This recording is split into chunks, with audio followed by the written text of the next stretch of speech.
Hello friends, welcome to Commerce Gyan. In the business environment lecture series, today we are going to discuss about sole proprietorship. And this come under the business organization, type of business organization. And further we are going to discuss about merit and demerit of the sole proprietorship. So before going to discuss about the sole proprietorship, first of all let's discuss about the business organization. Right. So the various legal form in which a particular business can be organized and managed are called form of business organization, right? And here is the profit maximization is the common objective of the type of business organization. And a particular business may be established in private or public sector, and this business can be established either by a single individual or group of people, right? So here is the form of business organization. Now let us see what is the sole trader and proprietorship. A business which is owned by an individual and not registered as a limited liability company with the state is known as the sole trader or sole proprietorship. So here the term state that means that refer to government, right? So a business which is owned by an individual. So here the owner is an individual and it is not registered as a limited liability company. That means with the state government or any government known as the sole trader or partnership. And it is the easiest form of enterprise ownership, and one can be established easily without having much knowledge about it, right? So here it is easy to establish.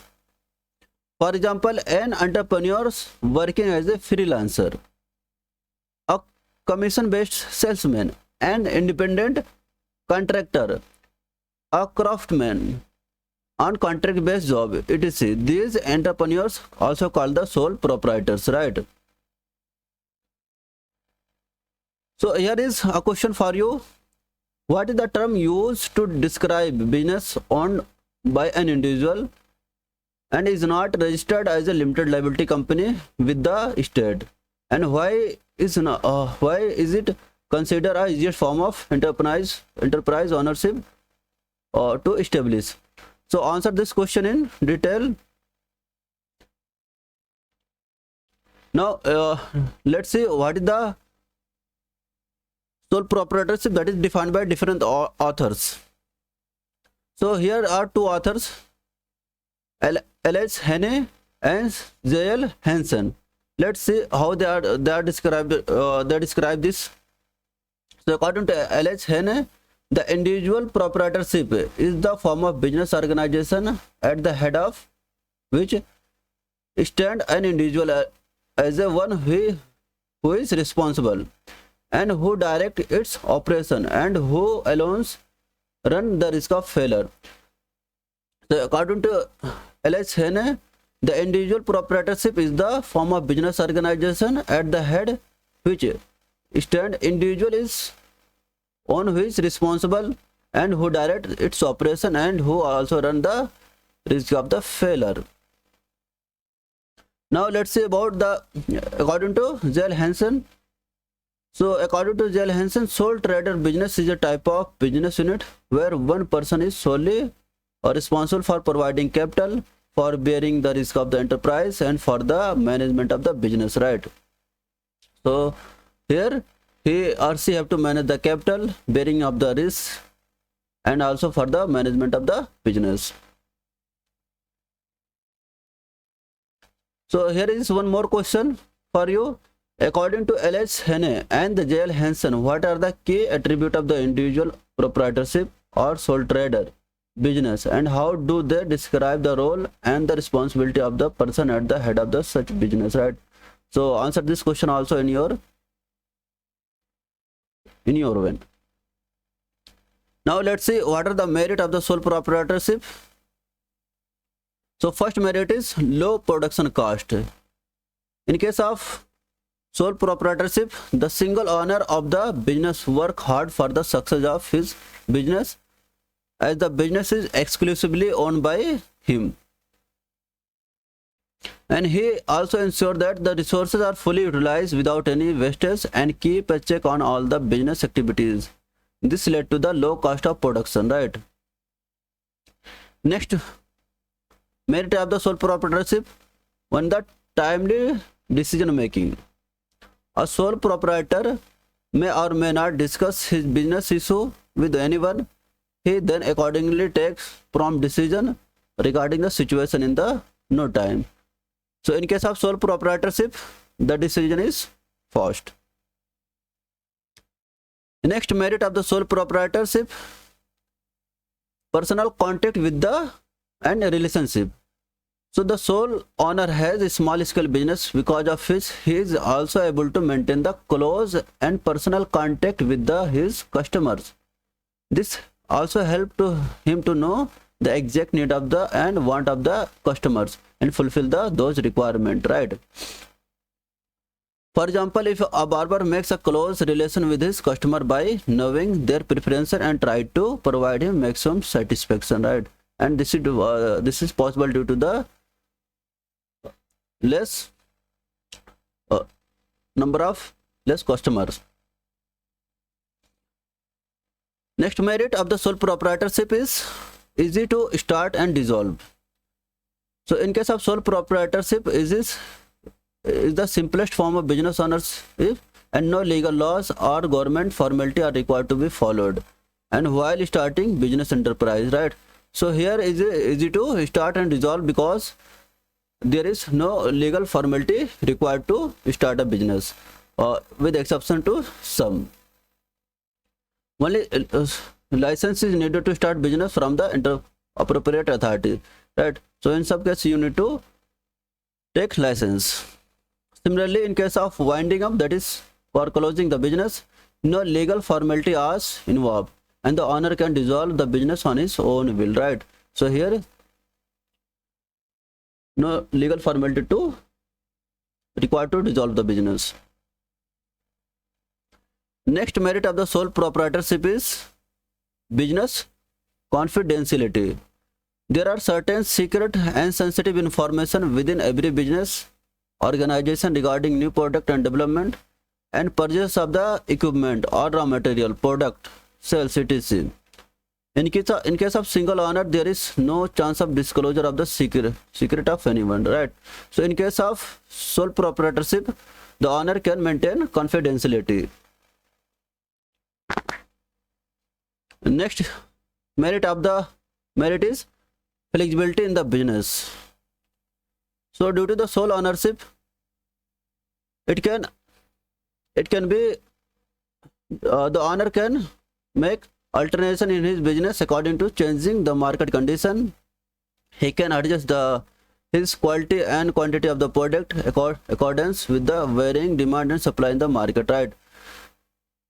As there is no one infer in his decision, whatever the situation may be, right?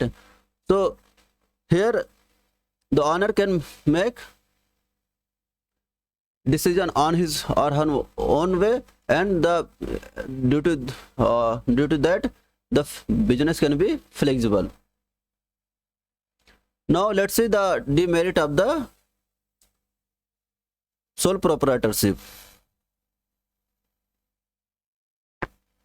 So first demerit is inadequate source of production.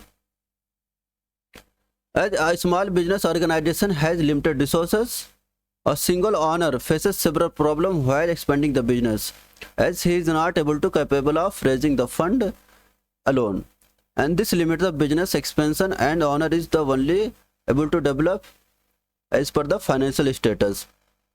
So in case of sole proprietor, that means the financial status maybe if it is not strong, he not invest so much in the business, right? So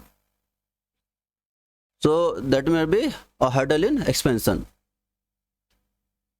There is another demerit of the sole proprietorship, that is the limited skills and knowledge. A single person has limited skill and knowledge which he applies in his business. Other than this, he also has the limited fund, therefore he is not able to hire skilled and experienced manager, advisor and accountant. Along with this, he is unable to invest large amount of the fund in the marketing and promotion and product and services, right? So due to limited skills and knowledge, this may be also maybe a problem for the business to expand and for the other thing. Next demerit is the economy of the large scale production. So sole proprietorship is a small scale business which involves all the factor of the production, low quantities, that is the land, labor, capital and the raw material, right? As we know, we need to establish a business, we require land, labor, capital and raw material for the production.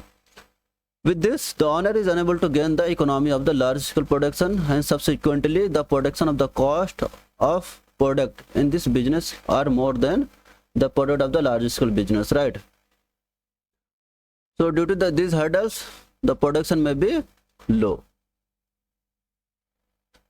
Next demerit of the sole proprietorship is income. Having a small sales scale business, a sole business owner is able to only small profit. And therefore, it is very difficult for the owner to start up a large enterprise. With this, the business remain at the bringing a small income. So, in case of sole proprietorship, the income may be also low. As we know, if we are investing a large, we get large profit. So in case of here, it will of course invest less, so that is also going to low income. Instability. Next one is instability. This form of business organization remains sound and secure until the good health of the owner. The stability of the business entirely depends upon the sole proprietor, and in this case, the death or illness of the owner, the business largely affected the lately it may come to an end, right? So that means it is more unstable in nature, because this also may depend on the health of the individual, that is the owner, and also if the health and other factor may be also, and they may that may be affect the business. Next one is unlimited liability. The business owner has unlimited liability which allows him to expand his business, but in this case the owner incur losses, then all the loan debt have to be paid by him. This may involve the use of the company's asset and sometimes his personal property as well, right? So here is the liability is unlimited, right? That means he or she cannot set the liability to another one due to the sole proprietorship. And that may due to this, if he or she incur loss, he have to pay, and that may be also from his personal property. So that's it from this video, and you can solve a question from this. So what is the sole proprietorship? The question here: the sole proprietorship business can be started by at least 7%, B 1%, and C option is at least 2%, and D option is the at least 3%. So answer this question in comment section, right? So thanks for watching. If you find this video informative, please do like, share and subscribe this channel.